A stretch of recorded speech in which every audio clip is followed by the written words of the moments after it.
All right, everybody.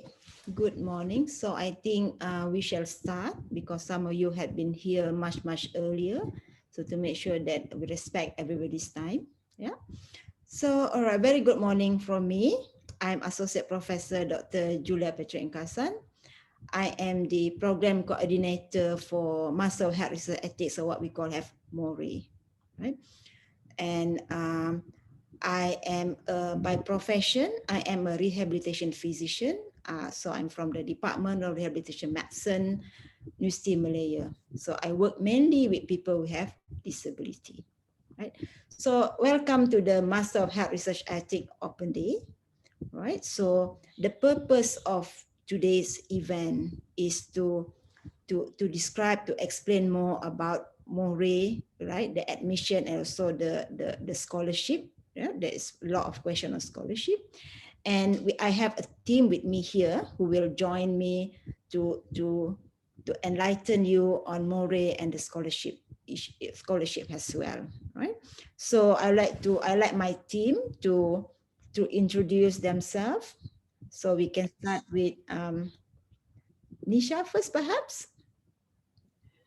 Hi, welcome everyone to the Open Day. My name is Dr. Nisha Kanti Gopalan. I am one of the important people in the MOHRE program, working very closely with the program coordinator, Professor Dr. Julia. So I'm the MOHRE Secretariat, and yeah, welcome. Next, I call on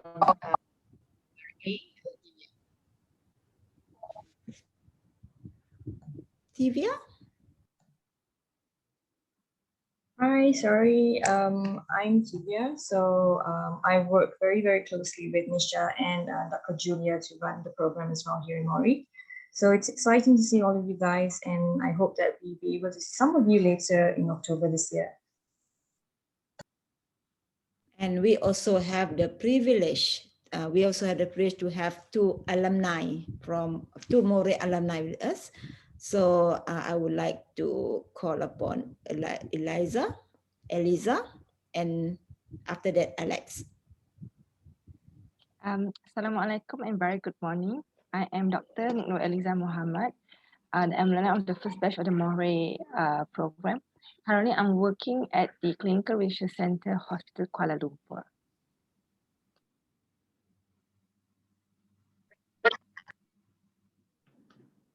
Hi, good morning, everyone. This is Dr. Alex. I'm a clinical scientist by profession.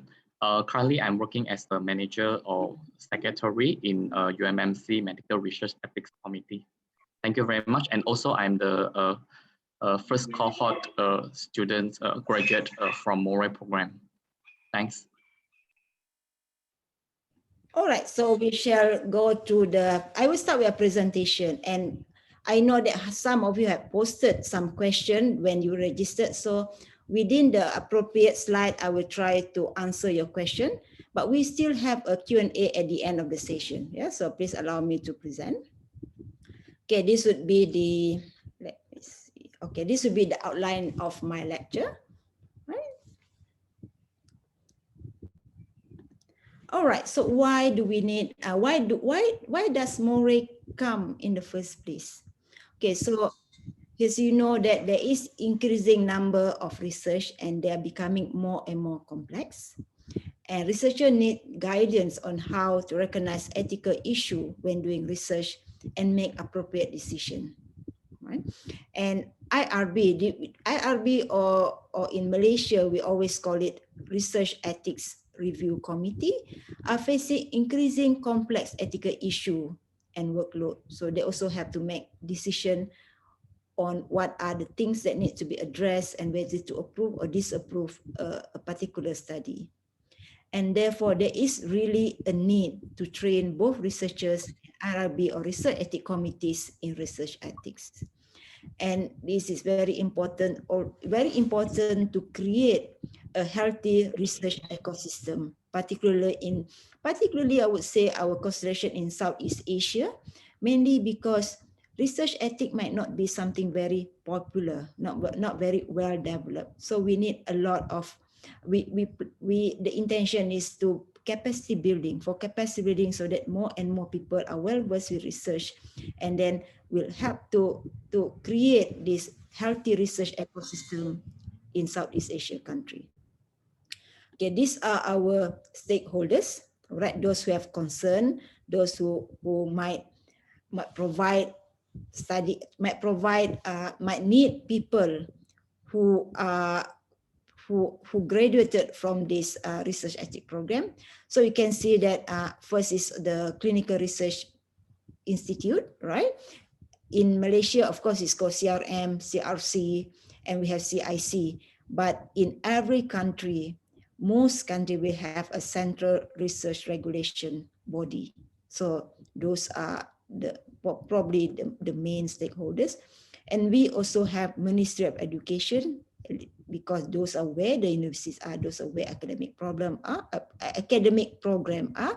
as well as Ministry of Health, because this is about health research ethics. And in Malaysia, we have a national registration of research, yeah, for all those health-related research. And we also are responsible for or work closely with people from UNHCR, WHO, and any other NGOs. For example, in MOHRE itself, it is with the Malaysian Arts Council mainly. Yeah?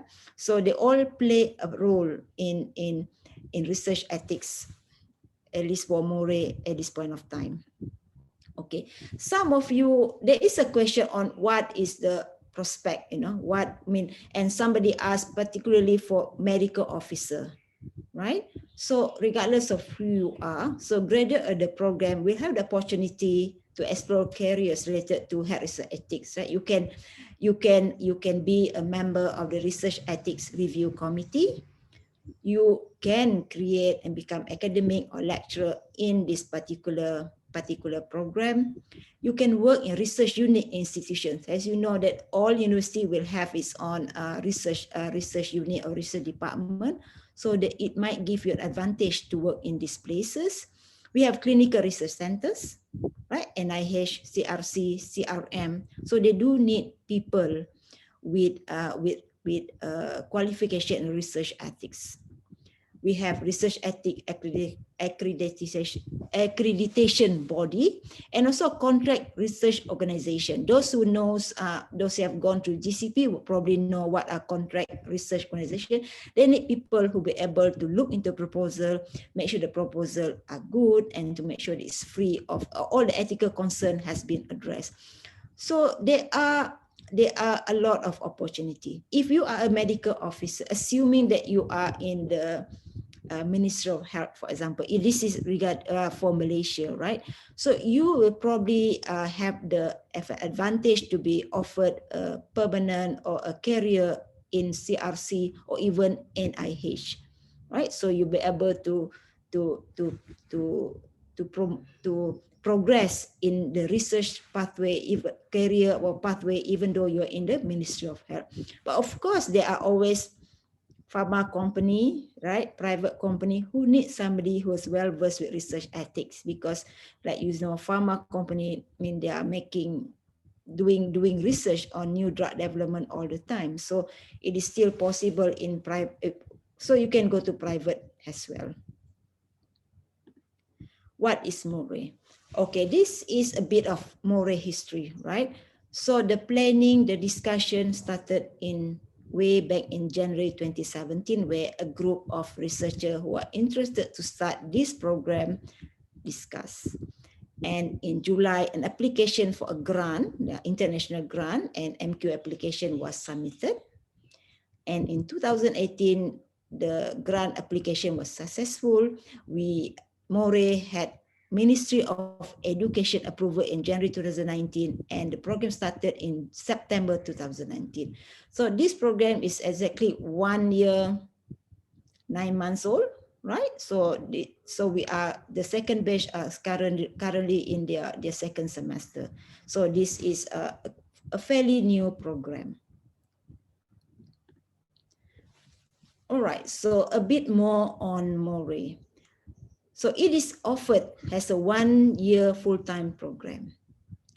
A lot of you ask a question of whether part-time, whether it can be the part-time, how long does it take to finish this MOHRE program? I will talk a bit more on this in the next slide. Yeah? And this is a program developed in collaboration between Faculty of Medicine, UST Malaya, and Burman Institute of Bioethics, Johns Hopkins University. And it is supported by National NIH Fogarty International Center. So it's supported by a grant, right?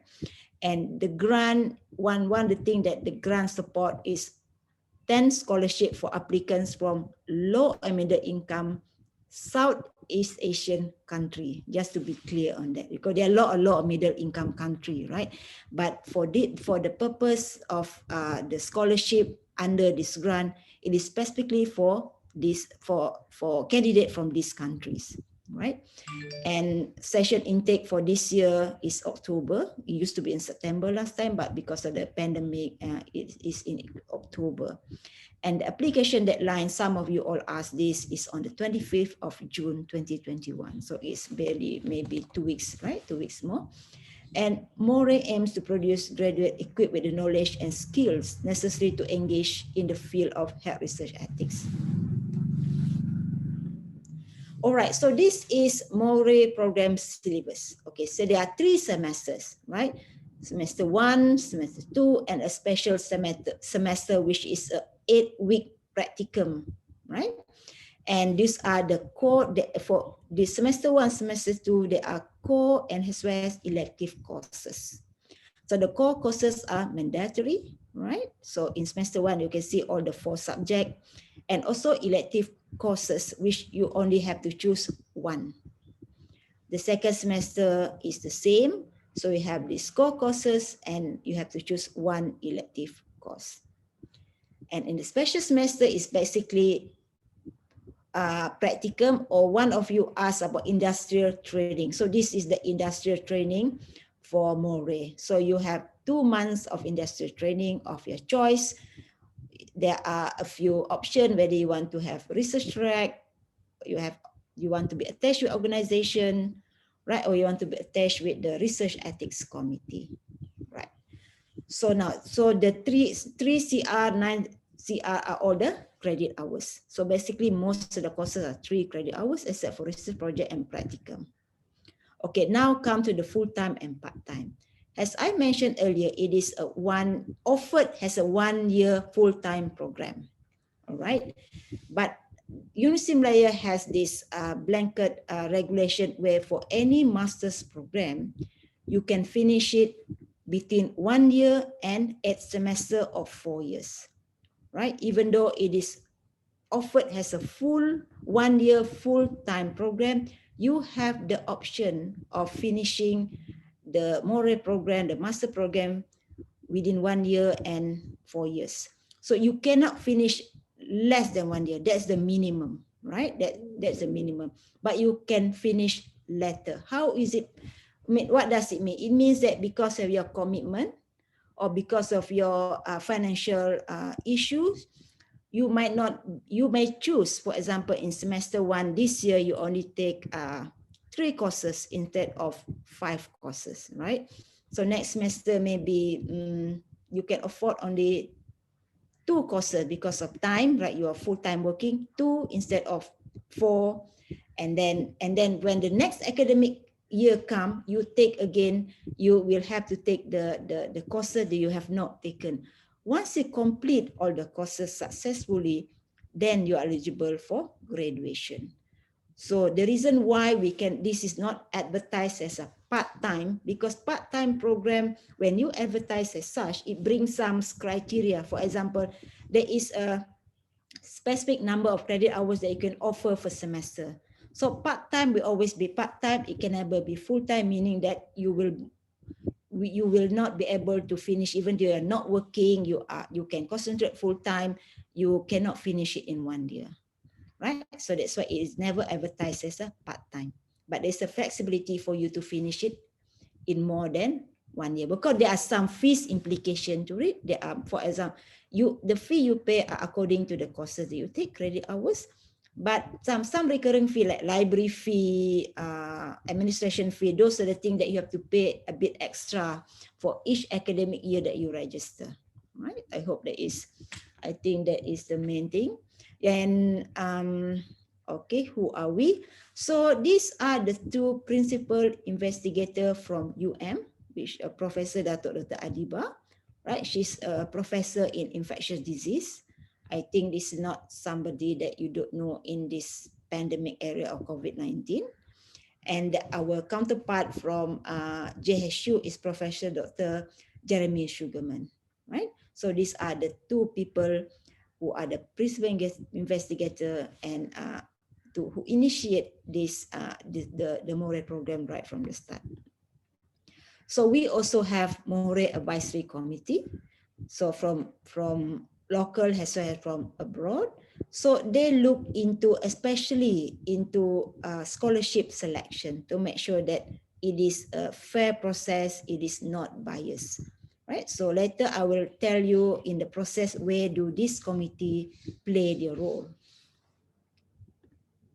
So we also have, being a new program, right? So you also need education expert to guide us. So we have Professor Esther from Museum Malaya. We also have Sean Tackett from JHU.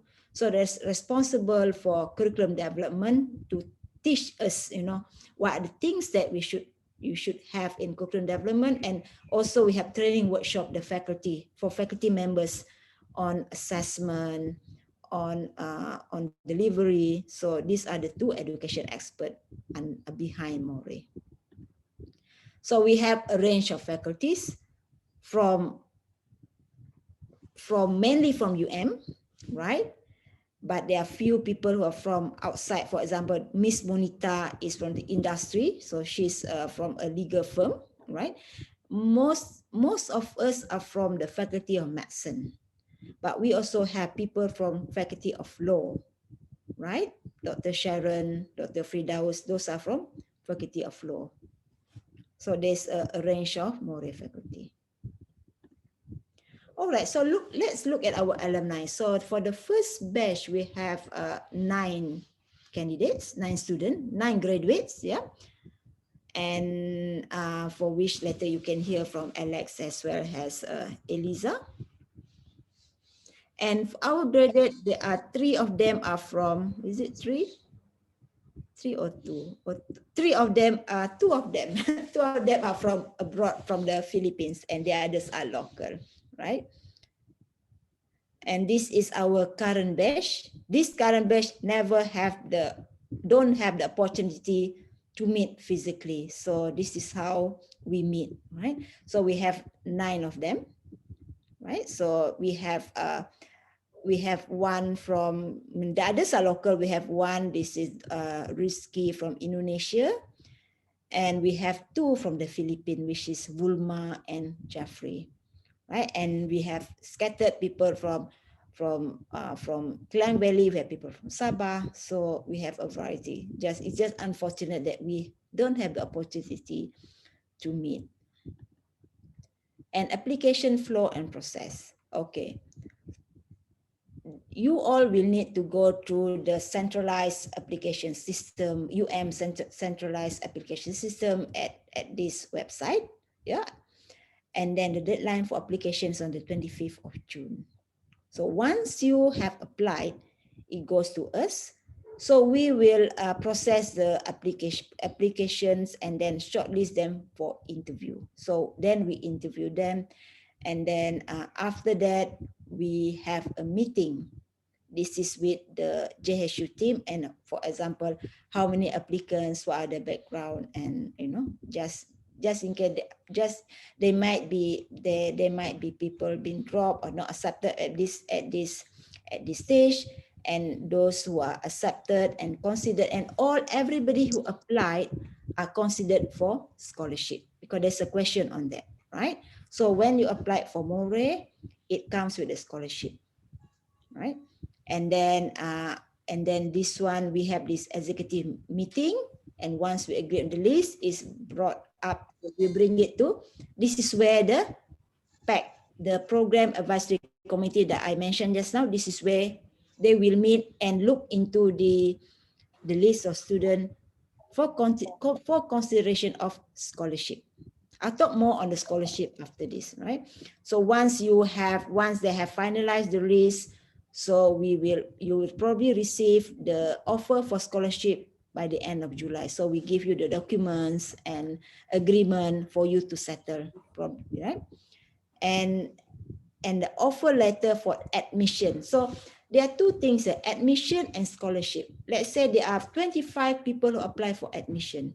There are only 10 scholarship, right? So there are people who have both admission and scholarship. There are people who only have admission. And you have offer letter for admission from by August. And class will begin in October 21. All right, entry requirements. Some of you asked this, yeah. So it's a bachelor degree related to health research ethics, right? With a CGPA of at least 3 and above or equivalent. So this is an important thing to consider. This is the general basic requirement, right? A bachelor degree with at least 1 year of working experience, or an equivalent qualification approved by Senate from time to time, because sometimes things changes. And every application will be assessed by the faculty to see whether they meet all these criteria. Because sometimes, for example, you have a CGPA of 2.7, rightfully you are not eligible. Somehow you have some plus criteria where you have been working in research ethics for the past 5 years.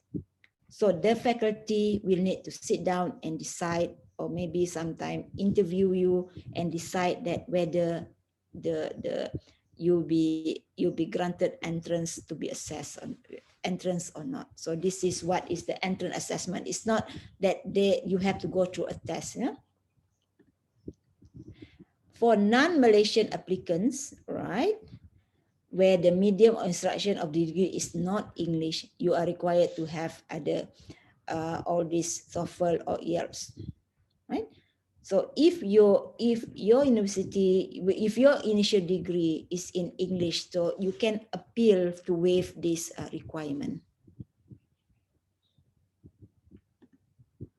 And I think these are all in the website or in the application process. It is something that is quite standard, right? If it's not English, you have to provide English translation.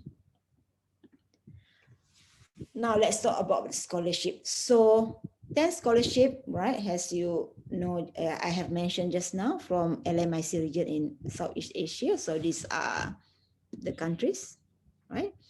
And each scholarship covers course fee, complete course fee. You don't need to pay anything about any fees at all.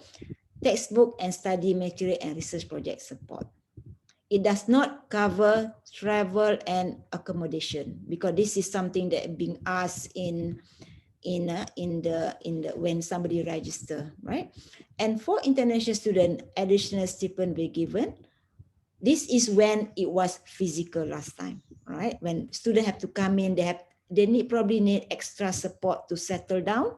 So there is this one-off stipend given to them, so that it help them to settle down in Malaysia, at least the first few months. So only for international students. So now with the online process, if you are not physically here, it may or may not be given. Yeah, this one we always need to discuss back with the Johns Hopkins University, because the reason why it's given is for them to help them to settle down in Malaysia, right? And like I said, all applicants will be considered for MOHRE scholarship. MOHRE scholarship is offered as a 1-year scholarship, right? And this is not, and for 1-year scholarship, full-time program. This is quite standard for all scholarship. It's very unlikely for scholarship to be offered to a part-time student. So if you are planning to take a part-time, for example, because you cannot afford to have the time, right? The time to be spent, then you are not eligible for scholarship. All right, so I'm at the end of this. Okay, later on we have, first of all, we like to invite our alumni to share the experience. Subsequently, I go to some of the questions that have been posted during the registration.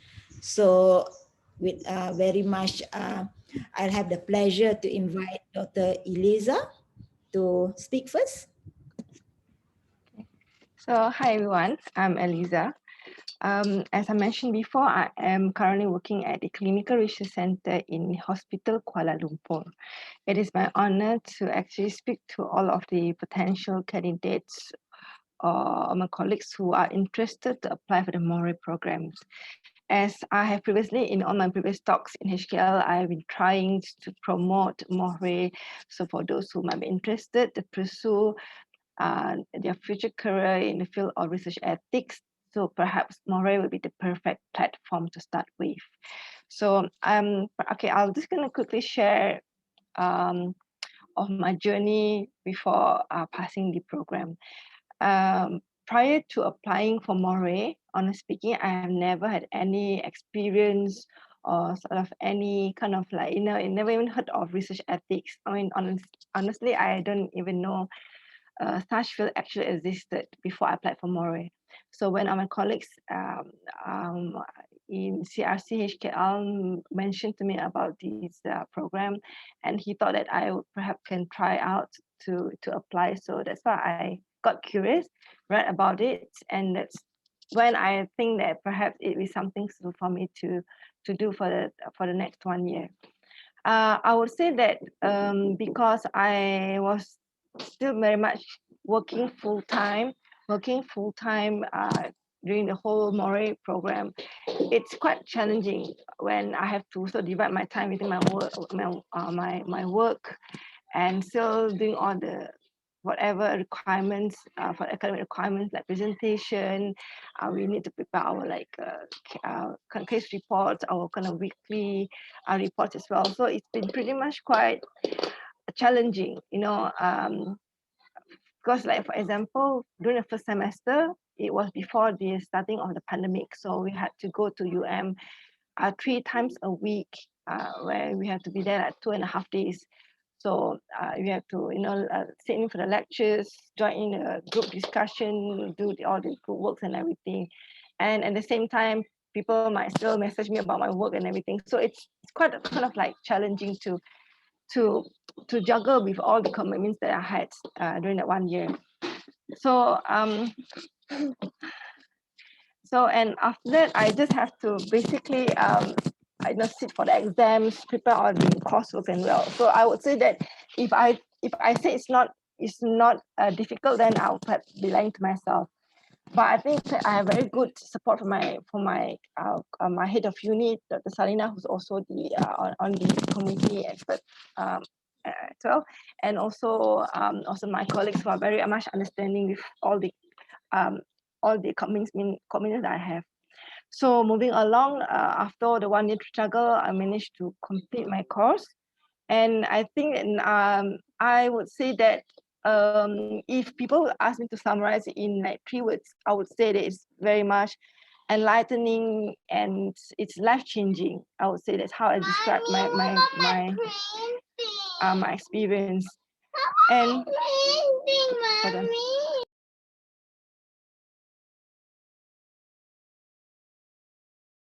I think everybody used to it. Our work from home is like this. Okay, Eliza. I'm so sorry the disruption. Okay, anyway, so moving forward, so I have passed my program. So I think that from what I have gained from my MOHRE kind of program, I have been reviewing for the NIH for the past 7 years. I've been as the reviewer under my previous institution, IHM, under the NIH, and now in CRCHKL.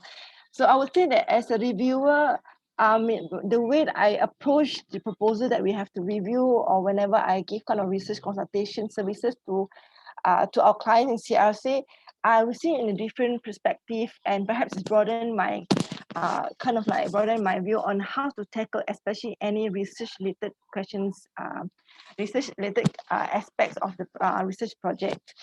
So, and then at the same time, I also think that I have been given a number of opportunities. For example, I've been invited to be the GCP speakers for the HKL and also for another hospital on MOH as well, based on my qualification experience. So I think in this, MOHRE has perhaps like in terms of career advancement, I think that is very good opportunity for me to embark a new perhaps teaching career in the future if be interested to pursue a PhD in bioethics, for example. And other than that, I think that because just now Projula shared a slide on the future prospects of the career in terms that you might be able to join in a CRO, for example, or maybe you want to join in an ethics advisor for any pharma companies, for example. I think those are that with something that I could perhaps consider if I would want to embark a new kind of like new career prospect in the future. And also I think if I forgot to mention what I think that will be the main strength of MOHRE. So for other courses, I don't think that they have such a small size classroom. During my batch, there were only 9 of us, and I think for the current batch, there are also 9 students in total. So for such a small classroom, you get to know your colleagues, your classmates very well, and you also get to learn and interact with your lecturers, because this is not kind of like a one-way kind of education where you're expected to give your opinions, to debate about, for example, a case, and you also will be expected to come up with your own arguments from different perspectives. For example, the researchers, the study subjects when you're supposed to write on a case, for example.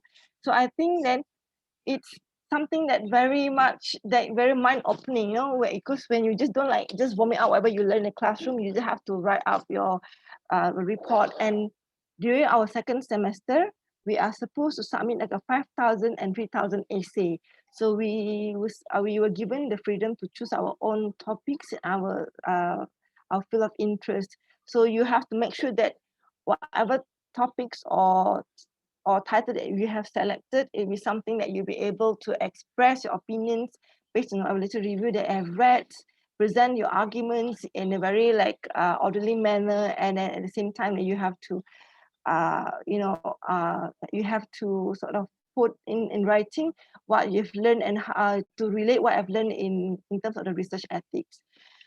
So I also like to share my experience in terms of my research project, because I have chosen a qualitative study which had male who have sex with male with HIV. So I've been very much interested into vulnerable population after I've been in MOHRE at that time. So for me, it's like it's also an opportunity for me to try out to do a study which involves the vulnerable population, because I think that from what we have learned, you know, when we talk about vulnerability, we talk about, you know, it's not only on in terms of their socioeconomic status, it also can be in terms of their circumstances, and also perhaps their position in the society, and also maybe their health conditions as well.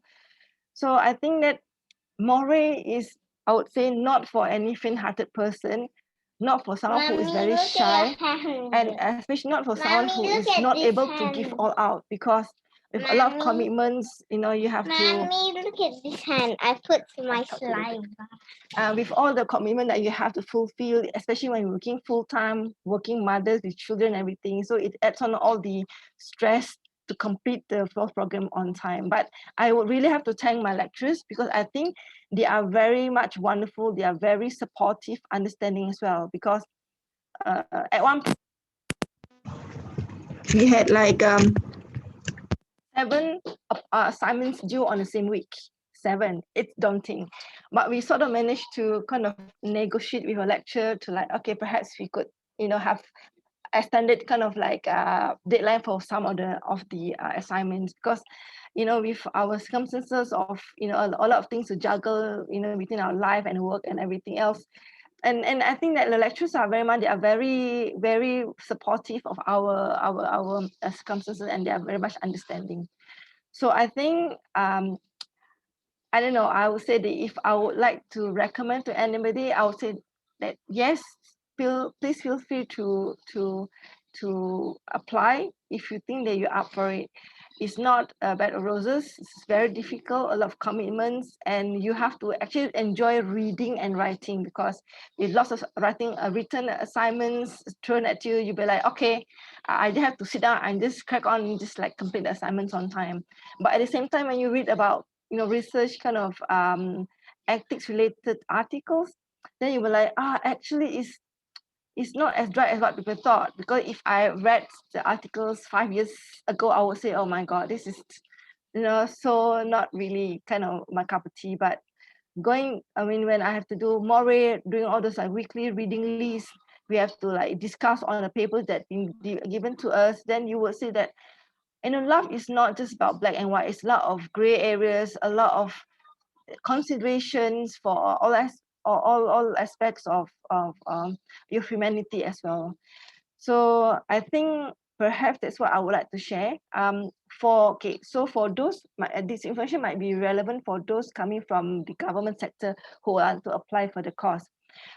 For me, when I took the course, I applied for the CKS Cuti Khusus 9. Okay, so you are given up to 30 days of kind of like study leave for you to complete the course. So there are other days where, you know, you have to use up the day. So whether if you ask me whether it's enough or not, so with 30 days a year, it's actually quite a lot of help, because you don't need to have to end up taking unpaid leave to do the program. So, but then if you want to apply for the CKS, you have to apply early, because you actually have to get the surat sokongan from your head of department or your superior, attached with the offer letter from the faculty, and you have to apply early, because as far as the human resource department is concerned, you have to at least apply for up to minimum of 6 weeks before the commencement of the course. A lot of paperwork, and then they have to send all the way to the ministry level. So in terms of study leave, I think for those in government sector, you should be aware of this, so that you can plan your time well, and then you will not be able to miss out on the leave, the privilege for you to study as a part-time course. Even though on paper it's full-time, but you're having 30 days a year. And for my case, NIH actually granted us 30 per year per calendar year. So when I started my course in September until December, I actually had 30 days, which is more than enough. And then when the second semester started the next year, so I have another 30 days for the whole year. So in a way, on paper, I will have 60 days for the full course of 6 years. So I think that's perhaps something that should be aware by all those who are interested to apply. Okay, I think that's all from me. I want to put my eyes. And I'm so sorry for the disruption, but all the best for all the candidates. Thank you very much. Thank you, Eliza. Yeah, we all have our own challenges. So next, I would call upon Alex. Thank you very much, Dr. Julia. Hi, good morning, everyone. Thanks for joining me and welcome to the Open Days for MOHRE program. Just to make it short and sweet, I think I will just go through three aspects for MOHRE program by my own experience. So the first part I would like to talk about is about the teaching. As I think Eliza has mentioned, the teaching itself, I think, is totally different from a typical Malaysian model in which I think just like one-way teaching by the lecturer. And then, of course, I think the students still manage to ask questions and all that. But then I found in this program, it is really exclusive and special one because I think it's more on sharing experience and the knowledge and all sort of interpersonal skills in between the students and the lecturers. So I think it's very open kind of discussion that even 3 hours you don't really feel is so saturated, at least because you are participating actively throughout the session. So I think the teaching method itself is really something that amazed me because I had 2 masters before that and 1 PhD. And of course, I attended my bachelor as well. So I think this is one of the most interesting part for me. Yeah, it's such a eye-opening. I'm not sure how is the virtual session, but this is the experience during the physical classes conducted. Okay, and then I think for the assignments part and the reports that we are going to prepare, I think yes, there's quite a number of assignments that we need to accomplish. I think it's part, yeah, of course, this is part of the the requirement for the course. And I think for those who are working full-time, and if you're interested to join this program, so I think you may anticipate some sort of commitments. And also, I think time management itself is super important.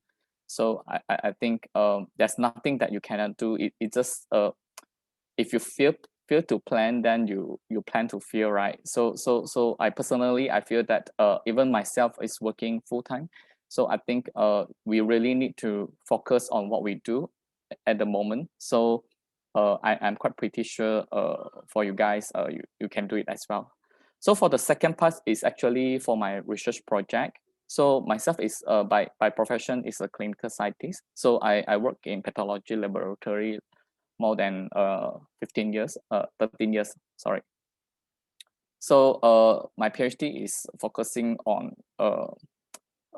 some biological samples of some cancer patients. So it raised some ethical issues like how these samples being stored and the confidentiality and privacy of the patients and all that. So this is actually something to trigger me to come to this course to get to know more about research ethics and also how a committee, research ethics committee works, okay, to process and all that. So I think it's very interesting throughout the journey. I managed to conduct a research project on stem cell research as well. So which is quite relevant to what I did before, and also can further into this topic in different ways, different angles. And this time is more on the ethical perspective about stem cell research and therapy in Malaysia industry. So the last but not least, I think the most enjoyable semester would be my special semester, which is the practicum session. So I think really thankful for our faculty members, Dr. Rumana, Prof. CJ, and all of them very supportive that I managed to join World Health Organization, the country office in Malaysia, the country office, which is actually allocated for not only for Malaysia, but Singapore as well as Brunei. So I think it's a very fruitful learning journey while joining this international organization.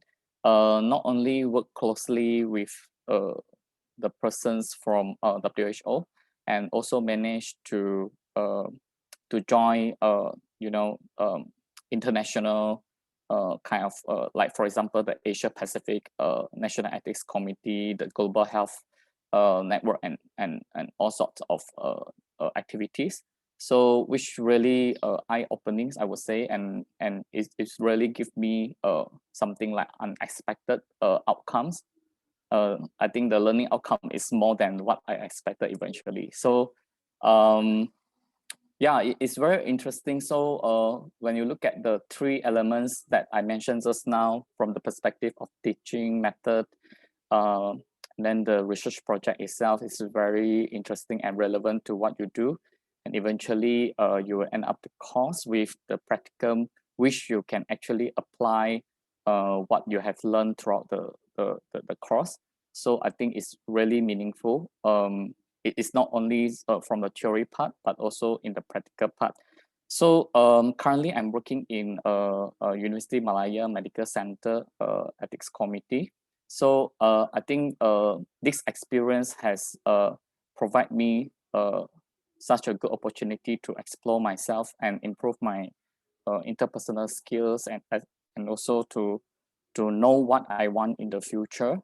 So I think this is not the end of the journey. After you finish your MOHRE, I think there are so many things that you can do, as mentioned by Dr. Julia.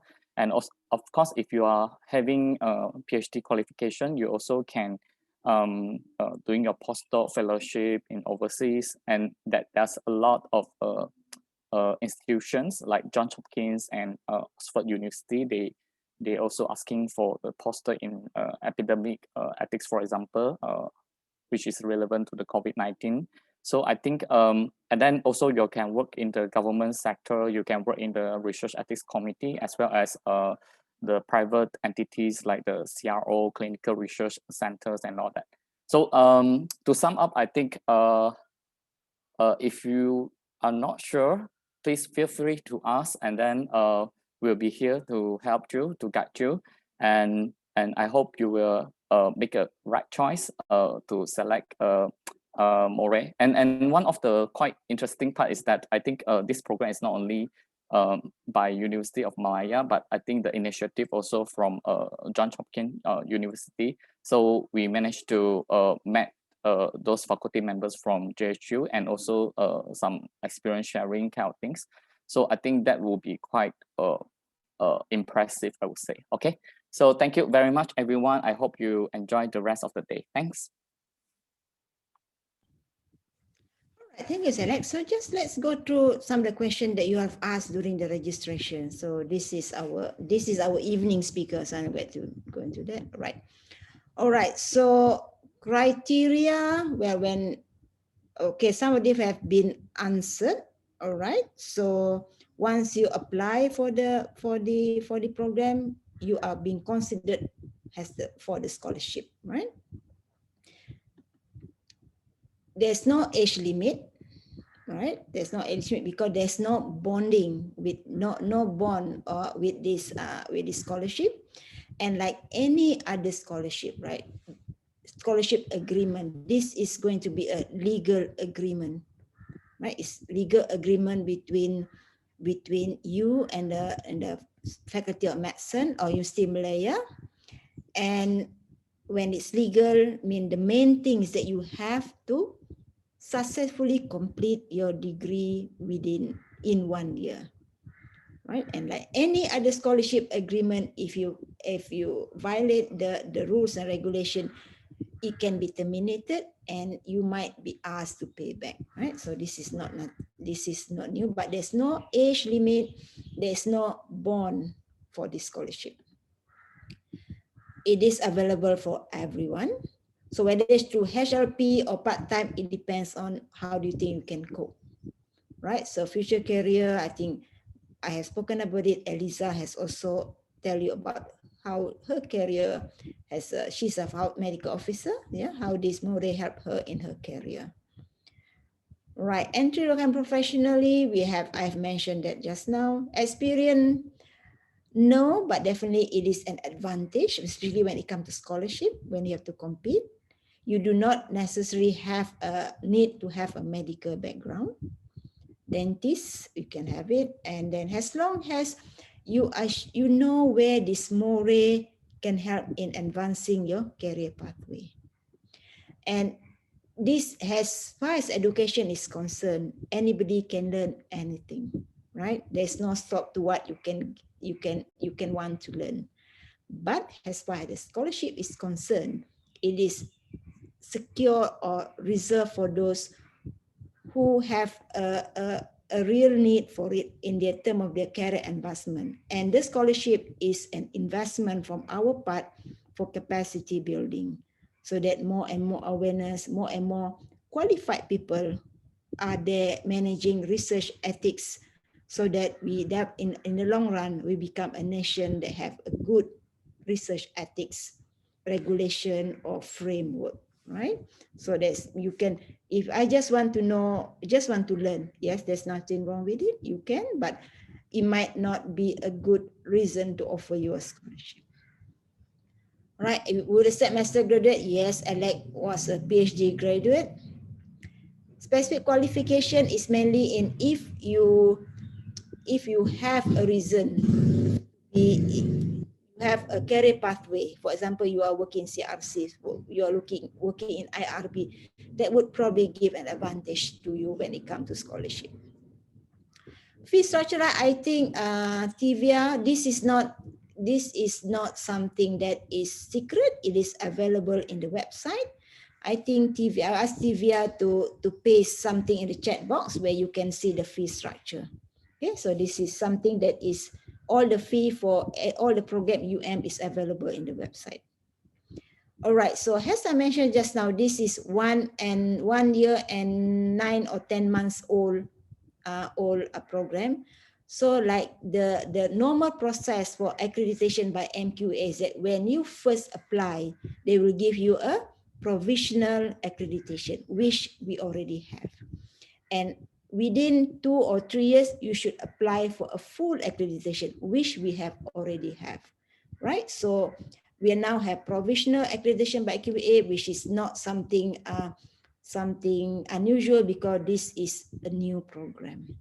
Internationally, no, yeah, we are not so-called endorsed, recognized by international body. All right, so this is something that is very difficult to answer in terms of online or, no, this is, the last one. Let's say, with the upcoming program be conducted online. Okay, just like the school, this program is never meant to be an online program, right? It is meant to be a face-to-face program.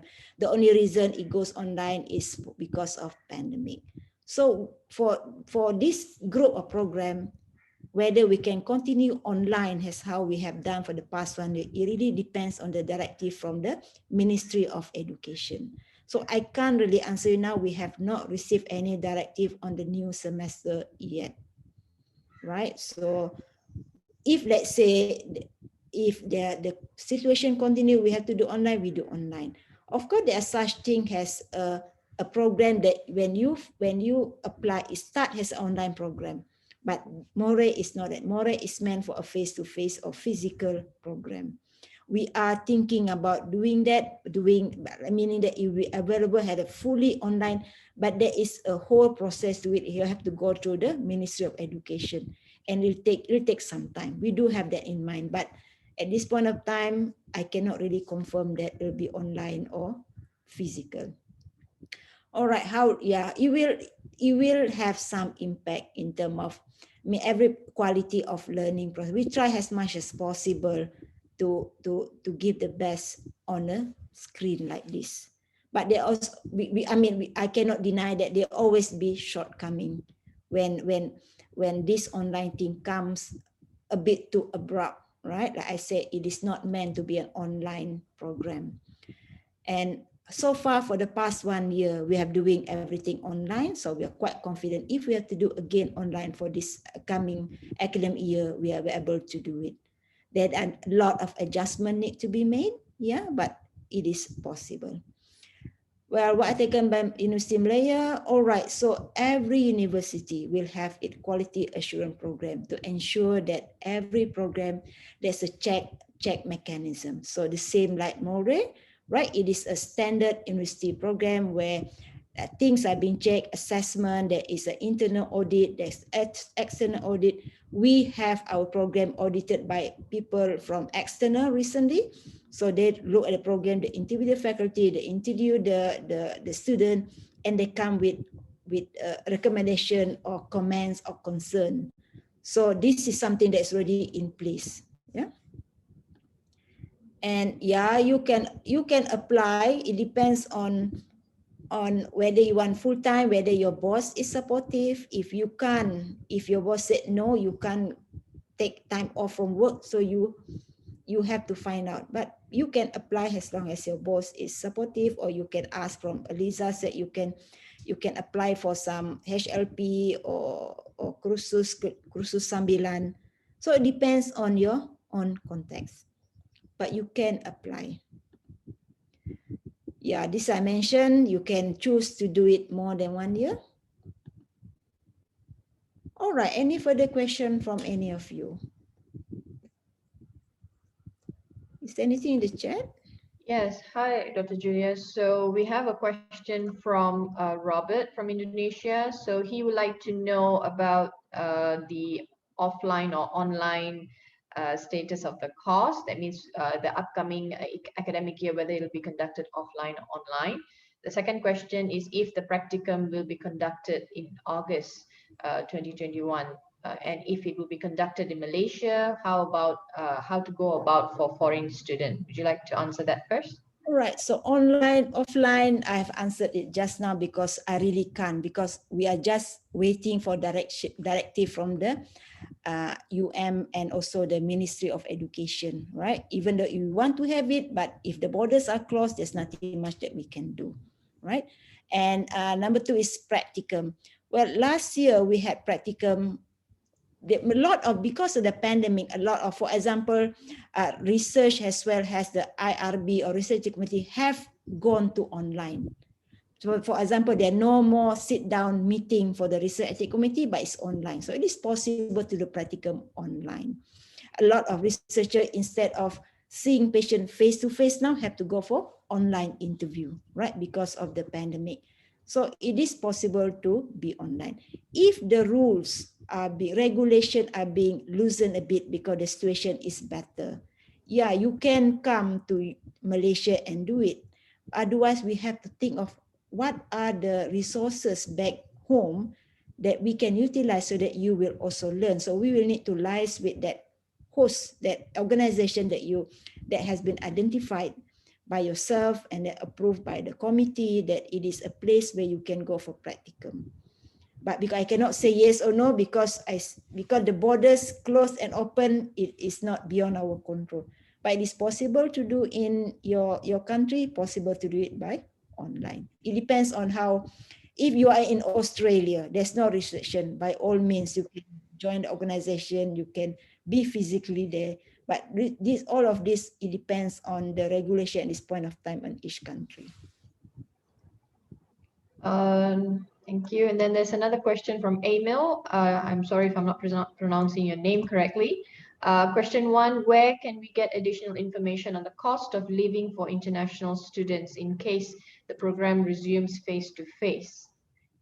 I think, UM has this international student body, right? There is this international student body that would help in some of these things, that give you the option.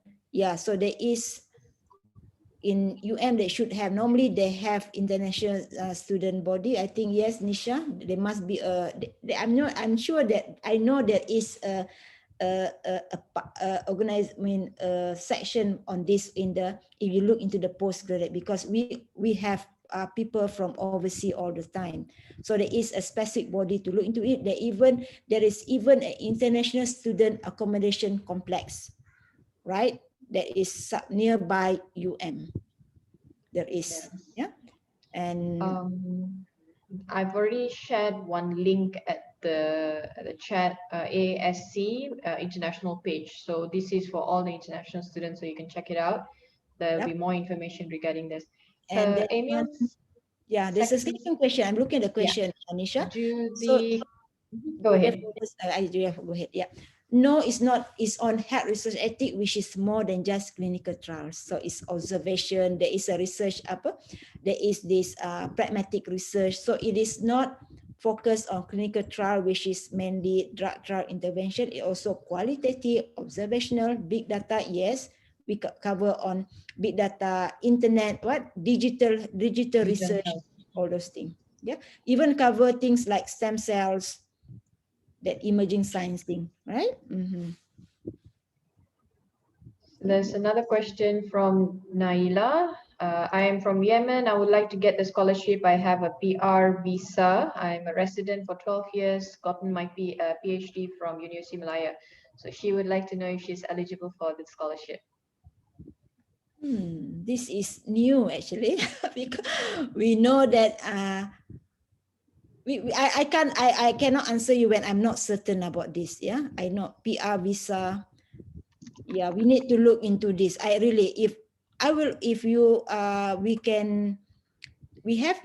have her email address, right? When she register. Yes, let us come back and confirm before we say something that is not true. I cannot really say for sure, right? I'm so sorry about that. We ask our scholarship body and see how. Yeah. How did that go about? Sure. Yeah. So question from Pei Tan. Question 1, do I qualify to apply if I have a Bachelor of Science in Physics? Well, you have to know why you want to apply. Like I said, knowledge is everybody can have extra knowledge if they want to, right? I mean, there's no, and we hope that you have a reason to apply, because I think sometimes it's just a bachelor. Sometimes people are bachelor in something, but they work in a different industry. And because they work in this different industry, they want to take a master's degree that is not related to their bachelor degree. Right? So you can apply, right? You have to know a reason for it. So the main thing is that if there's a reason for it, I mean the weightage to get the chance to get scholarship will be higher compared to, this is just another thing that I want to learn. Right? So we can, yeah, so you can apply, yeah.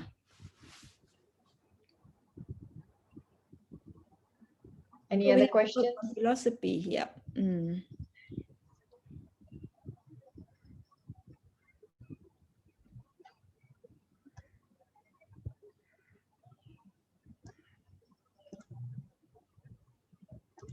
More questions? We give, well, some of you ask, some of the questions that being asked or are being posted in the registration page is really something that is not about MOHRE, but a question really on ethics, right? For example, can this research be done in Malaysia and so on? So this is not the avenue for that, not the platform for that. So if you are in the program, you have the opportunity to debate, to argue, to have your opinion, because a lot of things that been asked are actually no right or wrong. So like Eliza mentioned just now, there's a lot of, you have to have your own opinion, because sometimes there are no real right or wrong, right?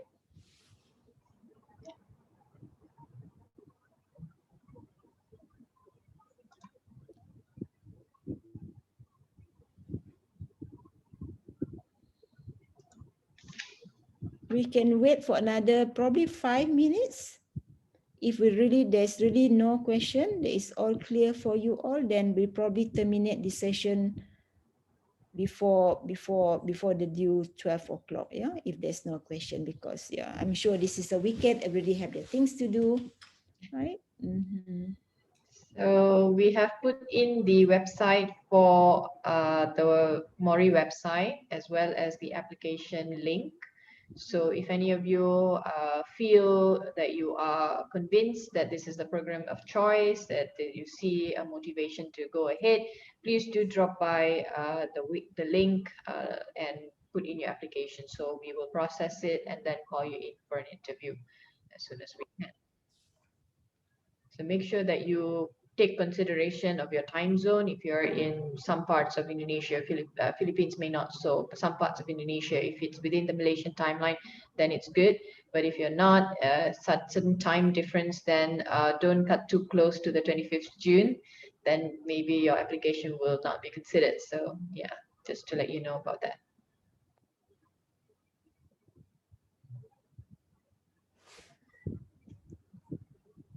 If you all, we can, if you all think that you have no more question, you can even leave the session if you think that you are done with us. Yeah, so we can see by the number of people leaving, meaning that you have no further questions. So that will give an indication that, it's okay for us to end this session.